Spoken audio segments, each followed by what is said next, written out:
प्रणाम। नमो नमो। पूज्यपाद वादी वेताल शांति सूर्य जी महाराजा विरचित यह जीवो विचार प्रकरण, जिसमें संसारी जीवों के 563 भेद पूज्यपाद शांति सूर्य जी महाराजा ने 51 गाथा में दिखाए हैं। वण पैवम वीरम नमिवण भणामि अबूह बोहत्थम जीव सर्वम किंचीवी जह भणियम बुब्ब सूरिहिम। यह पहली गाथा में 5 पदार्थ के नाम, उनकी व्याख्या, उनके प्रकार और उनके लाभ बताए। दूसरी गाथा में विषय की शुरुआत करते हुए बताया, जीवा मुत्ता संसारी नोय तस थावराय संसारी उड्वी जल जलणवाऊ मणस्सई थावरा निया। और इस दूसरी गाथा में जीव के मुख्य 2 प्रकार, यानी पूरे विश्व में जीव जो भी जीव है उन सभी के 2 प्रकार में विभाजन किया। उसमें सिद्ध के जीव भी आ गए और संसारी के। ये जीवों के, जीव नाम के द्रव्य के मुख्य 2 भेद बताए और बाद में संसारी जीवों के मुख्य 2 भेद बताए, त्रस और स्थावर। और स्थावर के मुख्य जो 5 भेद है, पृथ्वी का आदि, उनकी बात की और उन 5 भेदों के विस्तार से 22 भेद होते हैं, ये बात दूसरी गाथा में बताई। अब विविध प्रकार के जो एक इंद्रिय 5 विभाग है, या तो स्थावर के जो 5 विभाग है, उनमें से पहला विभाग बताया था पृथ्वी काय, यानी जिसका शरीर पृथ्वी के रूप में है, जो जीव पृथ्वी के रूप से जीवित है, ऐसे जीव की बात करते हुए 20 उदाहरण यहां रखे कि इस पृथ्वी का के भेद 4 है, किंतु जो हमें दिखाई देते हैं बादर पर्याप्त पृथ्वी का जो है, उनके विविध रूप शास्त्र में बताए गए हैं अनेक प्रकार के। उसमें से 20 प्रकार के एग्जाम्पल ये तीसरी और चौथी गाथा में दिखाए। फलिह मणिरण विद्युम हिंगुल हरियाल मणसिल रसिंदा कणगाई धाऊ सेढ़ी पन्नीय अरणेटय पलेवा अभय तुरी उसम मट्टी पहाड़ जाई ओणेगा सो विरंजन लुणाई पुडवी भी आई इच्छाई। यानी सब 20 नाम इसमें बताए कि कौन कौन से है वो। फटिक, मणि, रत्न, परवाला, हिंगलोक, हड़ताल, मनसिल, पारा, सोनू आदि धातु यानी सोनू, चांदी, तांबू, लोखंड, कलाई, सीसू, जसत, खड़ी, रमची, अर्नेटो, पलेवो, अब्रख, तूरी, खारो, मिट्टी की जाति, पत्थर की जातियां, सुरमो और नमक, ये सब 20 पृथ्वी काय के उदाहरण दिखाए कि ये सभी पृथ्वी काय है। इनके अलावा भी काफी सारे पृथ्वी काय इस विश्व में मौजूद है।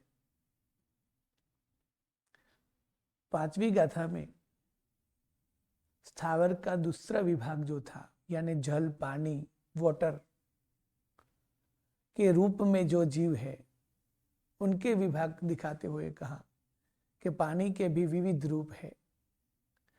भौमंतरिक्ष मुदगम ओसा हिम करग हरितणु महिया हुंती घणो दहिमाई भियाणे गाय आउस।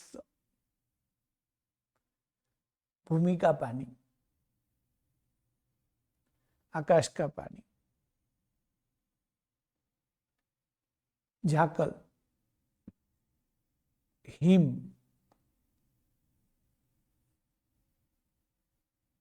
आइस के बोल यानी करे, हरितनु यानी वनस्पति में से निकलता हुआ पानी, महिया यानी धुम्मस और घनोदधि यानी घी जैसा थिंक वाटर और पूरे दरिये के समान जो नारक भूमि के नीचे है, ऐसा पूरा थिंक वाटर का दरिया जिसे बोलते हैं घनोदधि। इसी तरह पानी के अलग अलग विभाग दिखाए। तीसरे नंबर पे जो स्थावर है, दूसरी गाथा में जो बताया था, पुढवी जल जर्ण वायु वनस्सई स्थावरा नेया, यानी कि स्थावर के जो भेद है वो पृथ्वी काय, उनके 20 उदाहरण दिखाए। अब काय यानी पानी के उदाहरण दिखाए। अब तीसरे नंबर का स्थावर जो है तेवु काय, यानी आग के स्वरूप में, तेवु के स्वरूप में, अग्नि के स्वरूप में जो जीव है, एक इंद्रिय जीव, उन सब की बात करते हुए कहा कि नायव्वा निपुण बुद्धि है। ये अग्नि के जीव जो है उसको निपुण बुद्धि से यानी सूक्ष्म बुद्धि से, यानी बहुत ध्यान पूर्वक उनका अभ्यास करने जैसा है, क्योंकि विविध प्रकार के अग्नि होते हैं। आकाश में अग्नि होते हैं, तो पत्थर टकराने से अग्नि पैदा होता है, तो वायु के घर्षण से अग्नि पैदा होता है, दो लकड़ी के घर्षण से अग्नि पैदा होता है। इसी तरह विविध प्रकार के अग्नि आकाश में भी होते हैं, जमीन में भी होते हैं। उन सब के भेद अलग अलग अलग अलग तरह के उनके रूप है। वो अग्निकाय के भी भेद तो 4 ही है, उसमें से बादर पर्याप्त अग्नि जो है उनकी विविध स्वरूप की यहां बात बताई है। सूक्ष्म अग्निकाय तो सभी जगह पर 14 लोक में है, किंतु बादर अग्नि जो है वो सिर्फ अधिद्वीप में यानी मनुष्य क्षेत्र में भी है,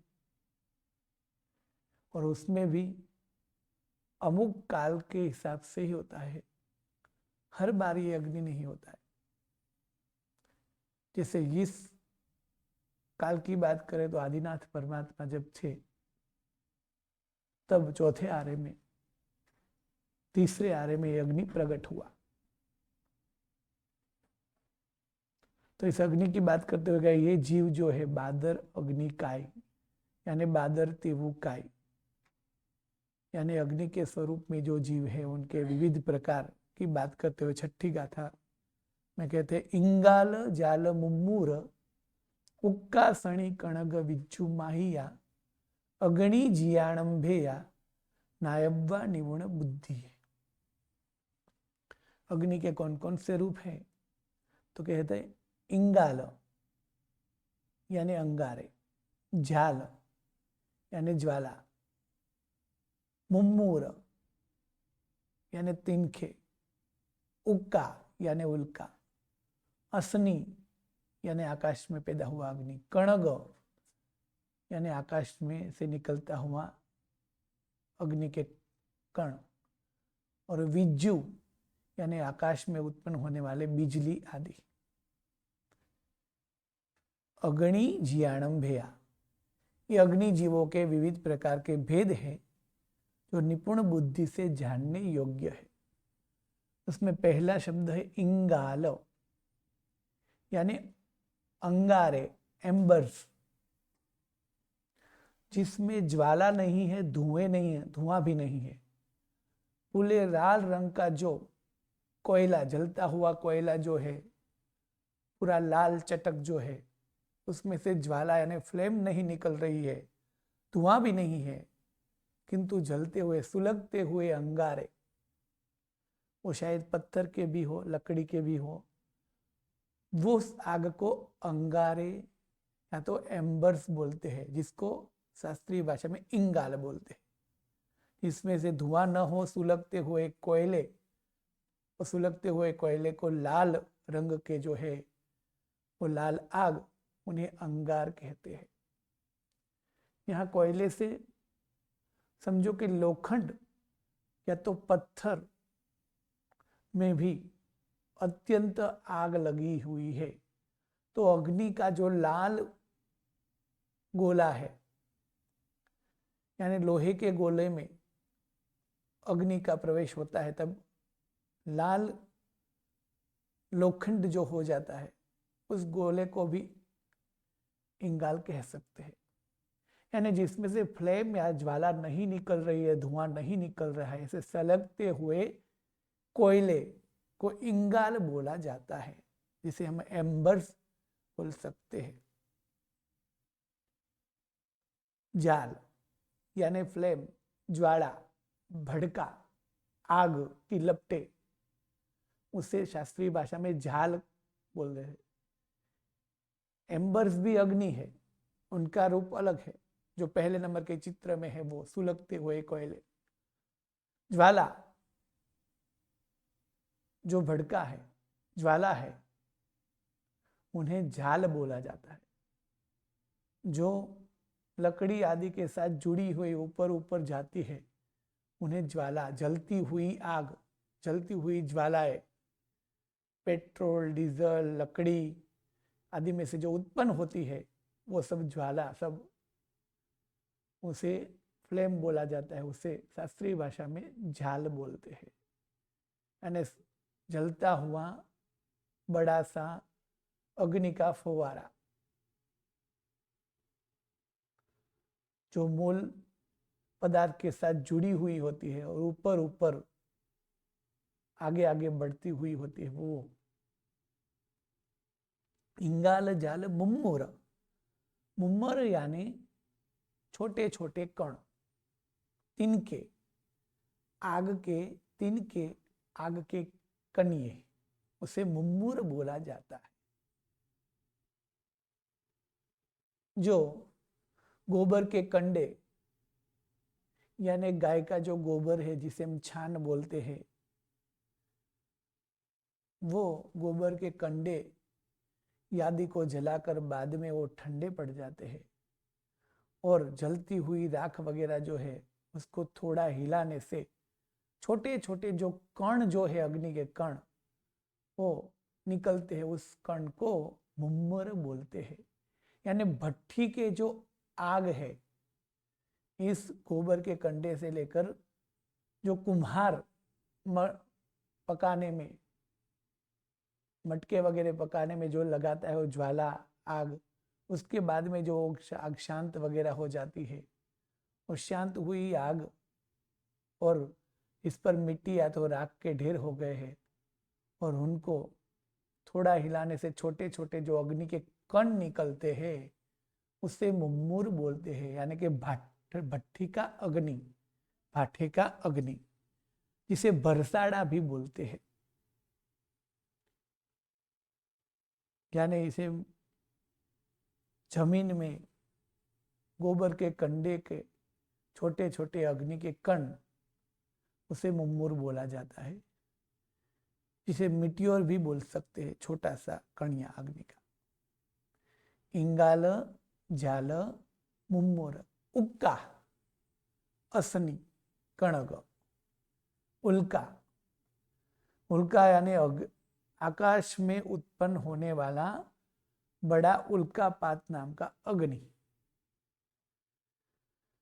आकाश में अग्नि के जो बड़े बड़े गोले, अग्नि के जो बड़े बड़े पट्टे, अग्नि के बड़े बड़े जो फुवारे होते हैं, उसे उल्कापात कहते हैं।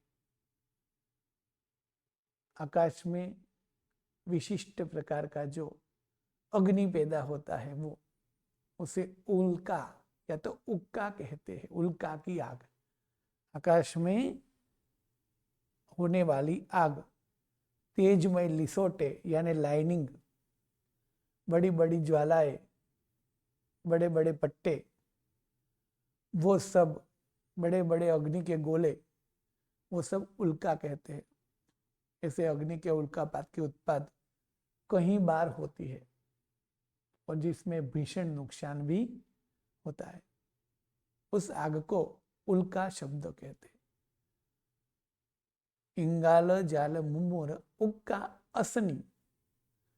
असनी जो है, वो भी आकाश में उत्पन्न होने वाला अग्नि ही है। जब तक वो आकाश में है, बड़े बड़े अग्नि के पट्टे, अग्नि का गोला, पत्थर में अग्नि, तब उसे उल्कापात कहते हैं। वही अग्नि से धधकता हुआ गोला या तो पत्थर, ये सब जमीन पर जब गिर जाते हैं तो अग्नि में जमीन पर गिरा हुआ, आकाश में से गिरा हुआ पत्थर, अग्निमय पत्थर, उसको जमीन पे जो आकर गिरता है उसे असनी बोला जाता है, यानी जिसको मीटियोराइट बोलते हैं। वो उल्का को मीटियो शावर बोलते हैं, जो आकाश में ही अग्नि के फुहारे की तरह, लाइनिंग की तरह, गोले की तरह, भीषण उजाले की तरह होता है वो।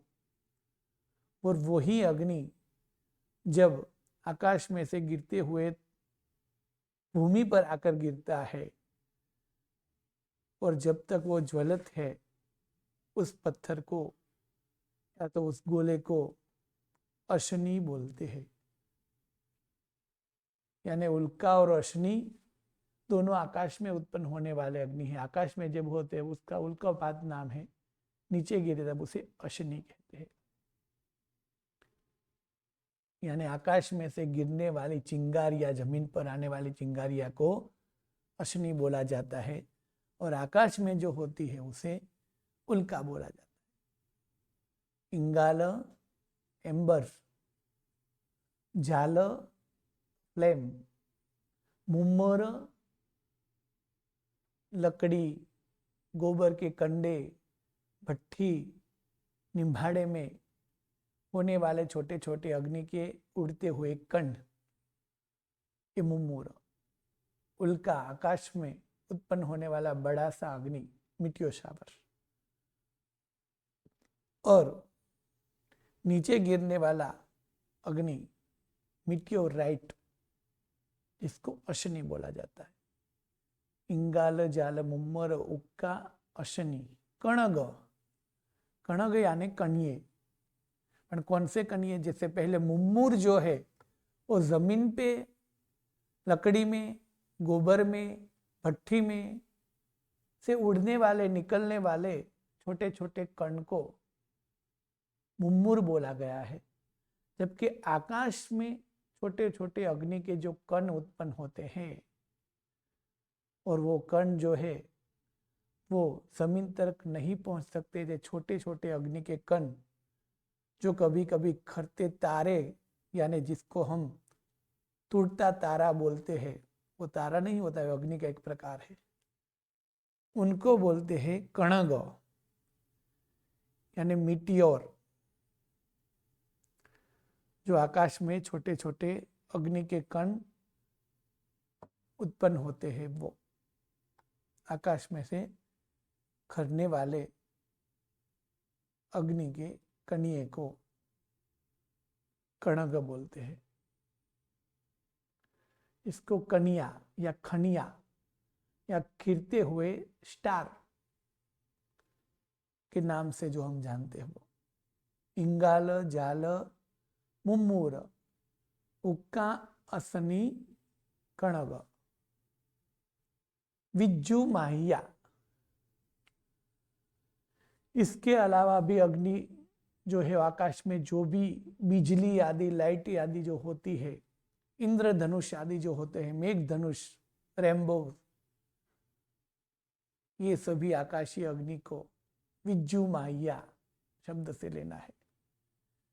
यानी विद्युत, आकाश में उत्पन्न होने वाले और भी कई सारे अग्नि के प्रकार। विज्जू में आती है बिजली, जो बारिश के ऋतु में या तो कभी भी आकाश में देखने मिलती है। पूरा आकाश पतली तेजोमय लाइनों से भर जाता है और पूरा जमीन पर तक उनका प्रकाश आ जाता है। जोर से आवाज के साथ वो कड़कती हुई जो बिजली है, वो आग का एक स्वरूप है, उसे विज्जू कहते हैं, विज्जू माहिया इत्यादि। इसी तरह आकाश में ये उत्पन्न होने वाली बिजली, इसी तरह कहीं भी उत्पन्न होने वाली बिजली, यानी बल्ब, गैस, जो भी बिजली उत्पन्न होती है, सभी प्रकार की बिजलियां विद्युत, जैसे पानी से विद्युत उत्पन्न होता है, वो सब विद्युत, सभी प्रकार की बिजली, वो अग्नि जीव के भेद है। नायब्बा निवण बुद्धि है, मतलब कि सूक्ष्म बुद्धि से इन सबको जानने जैसा है। तो 6 शब्द, 6 प्रकार की अग्निकाय के प्रकार बताए। इंगाल, जाल, मुम्मूर, उक्का, असनी, कणग और विद्युत, ये 7 विभाग, जो अलग अलग 7 स्वरूप बताए। इंगाल यानी जलते हुए कोयले, एम्बर्स। ज्वाला यानी भड़का, ज्वालाएं, फ्लेम। मुम्मूर यानी छोटे छोटे अग्नि के किन, कणिये। उल्का यानी आकाश में विशिष्ट प्रकार के अग्नि के पट्टे, अग्नि के ज्वाला, अग्नि के गोले आदि। अश्नि यानी वही आग के गोले आदि, आग का जलता हुआ पत्थर आदि आकाश में से नीचे गिरे, जमीन पर आए, तब उसे अश्नि बोला जाता है वो। અને आकाश में से खड़ते हुआ, आकाश में से गिरते हुआ, जमीन पर आया हुआ अग्नि, वो अश्नि है। कणग यानी आकाश में ही उत्पन्न होता है और आकाश में भी जो खत्म हो जाता है, ऐसा छोटा अग्नि जिसको टूटते हुए तारे के नाम से हम पहचानते हैं, वो कणग। और आकाश में होने वाली विशिष्ट प्रकार की विद्युत यानी बिजली, वो विज्जु। और इनके सिवा भी फैक्ट्री के बल्ब में, गैस में, दीपक में, चूल्हे में, कहीं भी मशीनरी में जो भी ज्वालाएं उत्पन्न होती है, सभी प्रकार की बिजलियां, यह अग्नि के भेद है। 7वीं गाथा में चौथे नंबर का जो भेद है स्थावर का, स्थावर के पृथ्वीकाय, अपकाय, तेवुकाय और चौथा नंबर है वायुकाय। यानी पवन के रूप में जो जीव है, हवा के रूप में जो जीव है, एयर के रूप में जो जीव जीवित है, जिनका शरीर हवा से बना हुआ है, पवन से बनाया हुआ है, वायु से बना हुआ है, उस जीव को वायुकाय के जीव कहते हैं। ऐसे वायुकाय के जीव के विभाग बताते हुए 7वीं गाथा में कहते हैं, उब्भा मग उक्कलिया मंडली मह शुद्ध गुंज वायाय घनतणु वायाईया भेया खलु वायु कायस्स। वायुकाय भी 4 प्रकार के हैं। सूक्ष्म, बादर, पर्याप्ता, अपर्याप्ता। उसमें से सूक्ष्म वायुकाय जो है, वो पर्याप्त हो या अपर्याप्त हो, और किसी उपयोग में नहीं आता है। जैसे बादर वायुकाय की बात करें तो बादर वायुकाय दिखता नहीं है,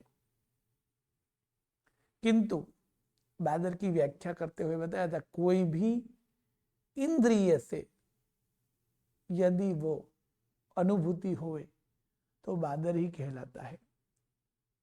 पृथ्वी काय को हम देख सकते हैं, अपकाय को हम देख सकते हैं, अग्निकाय को भी हम देख सकते हैं, वायुकाय को ज्यादातर हम देख नहीं सकते।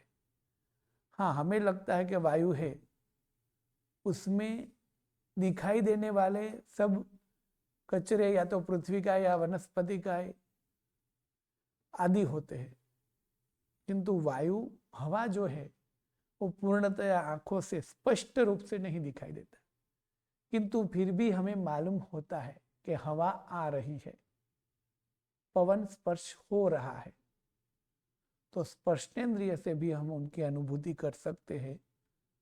तो वायु वो बादर ही है और पर्याप्त है। तो ऐसे वायु के विविध रूप इस 7वीं गाथा में दिखाते हैं।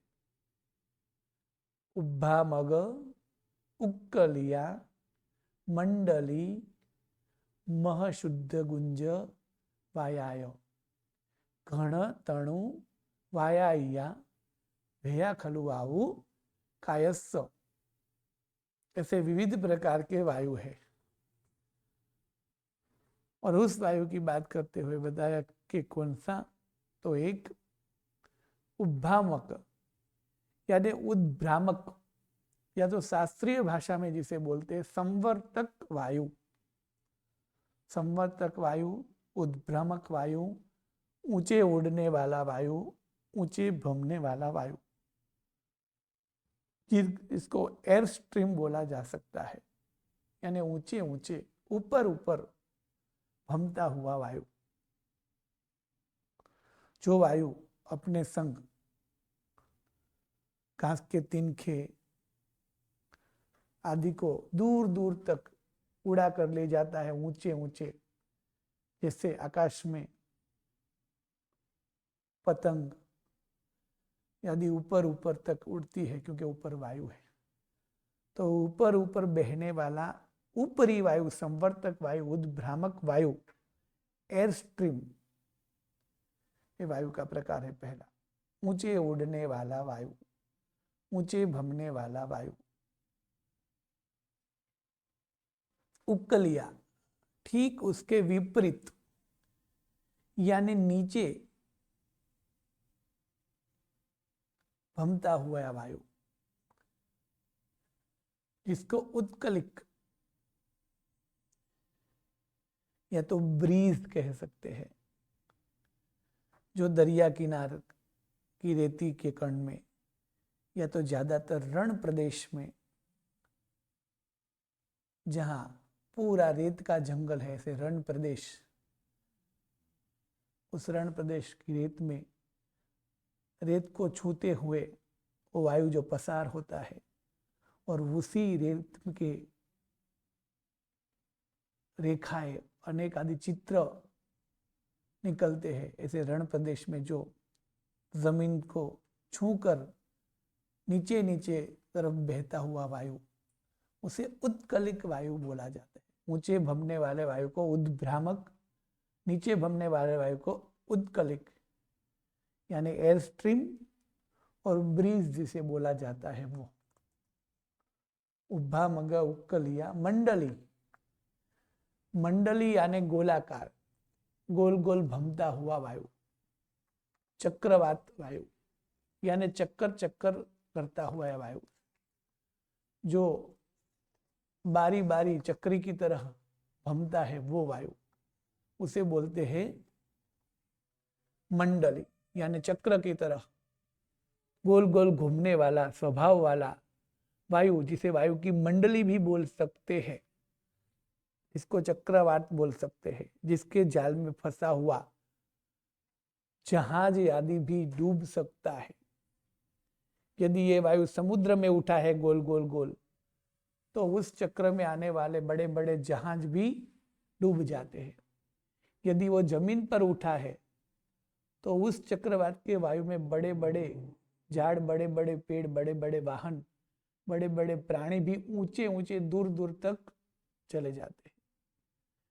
ये चक्रवात वाला मंडलिक वायु, जिसे टोर्नाडो या तो जिसे हम बड़ा भारी तूफान चक्रवायु भी बोल सकते हैं, उसे मंडलिक वायु बोलते हैं। एक समुद्र के ऊपर या तो जमीन के ऊपर, दोनों जगह पर ये वायु होते हैं। उस दोनों के चित्र है। पहला चित्र जो है वो उत्कलिक वायु का दिया हुआ है, दूसरा चित्र जो है वो मंडलिक वायु का है, दूसरा और तीसरा चित्र। उद्भ्रामक, उद्भ्रामक, ऊंचे भमने वाला वायु, जमीन से ऊपर आकाश की ओर घूमने वाला स्वभाव वाला वायु, इसे एयर स्ट्रीम कहते हैं, और जिसे शास्त्रीय भाषा में संवर्तक वायु कहते हैं। जो संवर्तक वायु, तो कहते हैं कि जब अष्टदिक्कुमरी आती है तब ये वायु का उपयोग करते हुए वो संवर्तक वायु का उपयोग करती है, और परमात्मा जहाँ है वहां से जो भी कचरा है वो दूर दूर तक ले जाता है वायु और भूमि की शुद्धि करता है। ऐसा वायु को संवर्तक वायु, उद्भ्रामक वायु, एयर स्ट्रीम या ऊंचे भमने वाला वायु बोलते हैं। उत्कलिक यानी उक्कलिया, नीचे भमता हुआ वायु यानी ब्रीज, जो वायु ऊपर से नीचे की ओर आता है और जमीन को छूकर धीरे धीरे बहता है, जिसके कारण भूमि में कई सारी रेखाएं पड़ती है और खास तौर से रेगिस्तान यानी रण प्रदेश में उनकी अनुभूति होती है। ये वायु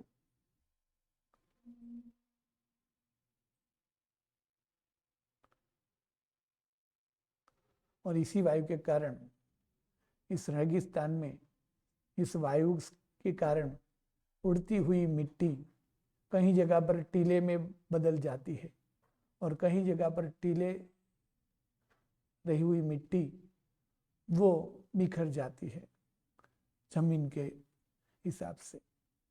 ये जो चित्र दिखाया हुआ है।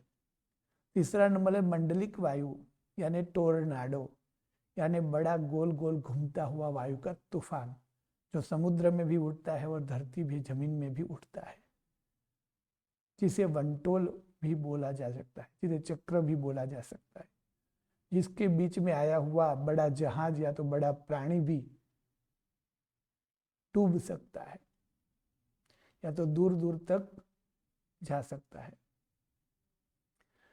चौथे नंबर पे कहते हैं उब्भा मग उक्कलिया मंडली मह, यानी महावायु, यानी जोरदार पवन आना, जोरों से वात होना, यानी जोर से पवन फूंकाना, उसे बोलते हैं महावायु। भयंकर आंधी, तूफान, गेल, जिनको वावाझोड़ा, सुनामी आदि बोल सकते हैं, वो तूफान के रूप में बहता हुआ पवन, जिससे महावायु या तो भयंकर वायु बोला जा सकता है, वो मह यानी बड़ा वायु, भयंकर आंधी, तूफान, पवन, उसे महावायु बोलते हैं।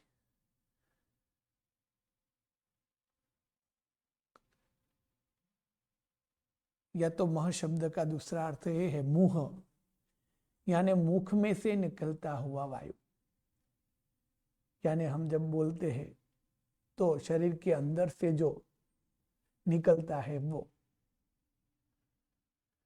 यानी श्वासोश्वास की तौर पे हम आसपास में रहा हुआ वायु श्वास की तौर पे हम अंदर लेते हैं और उसके बाद में जो वायु मुंह से या तो नाक से जो निकलता है अंदर से, उसे भी मह वायु कह सकते हैं। मह का अर्थ एक बड़ा, मह का एक मुख, दोनों अर्थ उसे, ये दोनों वायु। जबकि मुंह में से निकलने हुआ वायु जो है वो अचित होता है, यह फर्क है। उब्भा मग उक्कलिया मंडली मह, शुद्ध यानी शुद्ध वायु, यानी फ्रेश एयर, मंद मंद बहता हुआ पवन, ज्यादातर पर्वत पर, खुली जगह में, नैसर्गिक वातावरण में, नदी किनारे में आदि में जो शुद्ध शुद्ध मंद ठंडा मीठा पवन यानी ठंडी मीठी हवा जो आती है, उसे बोलते हैं शुद्ध वायु, यानी जिसमें प्रदूषण बिल्कुल कम होता है और एयर फ्रेश। जहां हम कहते हैं ना कि हवा का फेर करने, शहरीकरण में ज्यादातर वायु जो है वो प्रदूषित है। गांव में, जंगल में, वन में, नदी में, दूर दूर समुद्र में, बड़े बड़े पर्वतों पर, हिल स्टेशन पर जिस वायु की तलाश में हम जाते हैं, वो वायु, वो है शुद्ध वायु, जो मंद मंद बहता हुआ है, और शुद्ध जो पवन है उसे बोलते हैं फ्रेश एयर यानी शुद्ध वायु। उब्भा मग उक्कली मंडली मह शुद्ध गुंज, यानी वायु आवाज करता हुआ, गुंजारव करता हुआ वायु, यानी जब भी ये वायु प्रसारित होता है तब एक प्रकार की आवाज उसमें से निकलती है, गुंजन करने वाला वायु, इसे गुंजे वायु कहते हैं। ज्यादातर मंद मंद ठंडी गति से धीरे धीरे बहता हुआ पवन में भी आवाज आता है। और इसी तरह बड़े बड़े पर्वत पर, खुली जगह पर जोर से जो वायु होता है, उनसे भी गुंजन के साथ आवाज निकलती है। झाड़ में से, बांस में से, उस झाड़ी में से पसार होने वाले वायु में से भी आवाज जो निकलती है, यानी जो गुंजन करता हुआ वायु, आवाज करता हुआ वायु, ये वायु, ये सभी वायु हमने देखे हैं। अब जो दो नाम है वो है घन तणु वाया, यानी घनवात और तनवात, यानी घट्ट वायु और पतला वायु। घनवात और तनवात जो है, यानी डेंस एयर और थिन एयर, ये दोनों वायु जो है वो ये पृथ्वी पर नहीं दिखाई देते, किंतु जो पूरी नारक पृथ्वी है वो पृथ्वी काय की बनी हुई है, उसके नीचे घनोदधि यानी पानी का जो दरिया है, उनके नीचे पूरा वायु का जो दरिया है उसे घनवात बोलते हैं। जो घट्ट वायु यानी जाडा वायु, यानी डेंस एयर, उसे घनवात बोलते हैं। और उनके नीचे जो है, जिसे पतला वायु यानी तणु वाया, यानी थिन एयर जिसे बोलते हैं, उसका पूरी लेयर जो है, पड़ जो है, उसे तनवात बोलते हैं। ये सभी भेया खलु वायु कायस्स, ये सभी वायु काय के उदाहरण यानी भेद है। ये सभी वायु काय के भेद है। इसी तरह चौथे नंबर के वायु काय की भेद की बात की। ये जो पहला चित्र है वो उत्कलिक का है, दूसरा चित्र जो है वो दोनों मंडलिक वायु के हैं। ये चित्र जो है इसको मह वायु कहते हैं, ये है। और खुले मैदान में पर्वत के आसपास से बहने वाला मंद मंद यानी शुद्ध वायु का चित्र है। और ये पहला जो है रत्न प्रभा, ये पृथ्वी का चित्र है। उनके नीचे वाइट जो है वो घने दधी यानी पानी का दरिया है। उनके नीचे जो घट्ट वायु है, डेंस एयर, उसे घट्ट वायु या तो घनवात कहते हैं।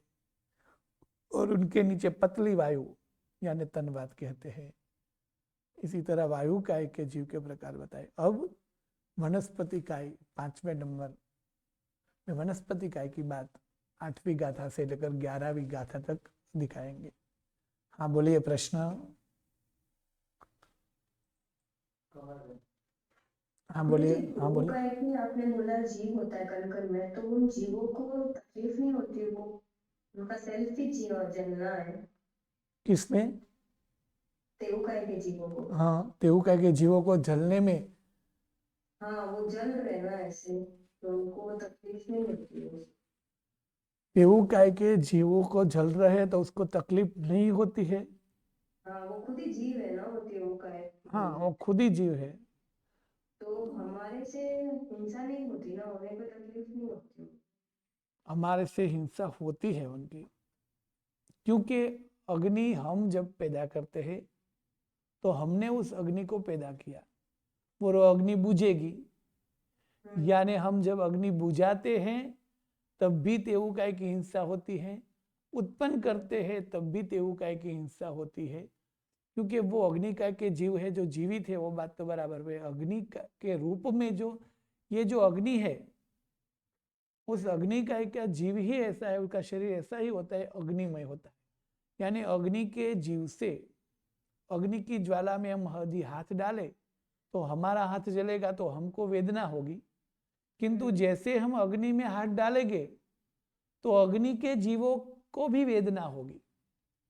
हमें लगता है कि हमें ही जलन होती है, किंतु हमारे कारण उस अग्नि के जीव की जो शरीर है वो तो असंख्य शरीर इस ऐसे ज्वाला के रूप में दिखते हैं, किंतु एक एक शरीर जो है उनको तो वेदना होगी। अच्छा, उसमें एक एक तिनके जितने जीव है। हाँ, एक छोटा सा भी तनक है, उसमें भी असंख्य जीव मिलकर ये तनखा बनता है। यानी एक छोटा भी अग्नि का कण जो है वो एक जीव नहीं, असंख्य जीव है। ओके। हाँ, प्रश्न आगे। विद्याबेन, आप प्रश्न पूछ लीजिए, जो आप कल एक 1 बाय 1 प्रश्न कीजिए, बोले।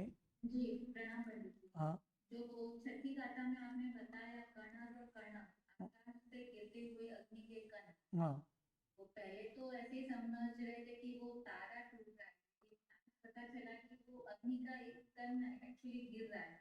हाँ, तो इतना ऊपर फोर्स से गिरता है तो क्या जमीन पे गिरता है? और जमीन पे ही गिरने से मतलब जीवों की हिंसा तो मतलब किसी के ऊपर गिरता होगा तो शायद उसकी मृत्यु भी हो जाती होगी ना ऐसे। हाँ, हो सकती है। किंतु जो 3 भेद बताए, उक्का, असनी और कणग और विज्जु, ये चारों प्रकार की जो आग है यानी तेऊकाई जो है वो आकाश में उत्पन्न होते हैं। बिजली आकाश में उत्पन्न होने के बावजूद भी जमीन पर गिर सकती है। उल्का जो है वो भी आकाश में उत्पन्न होने वाला बड़ा अग्नि है, वो भी जमीन तक आ सकता है, और वो जमीन तक आता है तभी उसे अश्नि नाम दिया जाता है।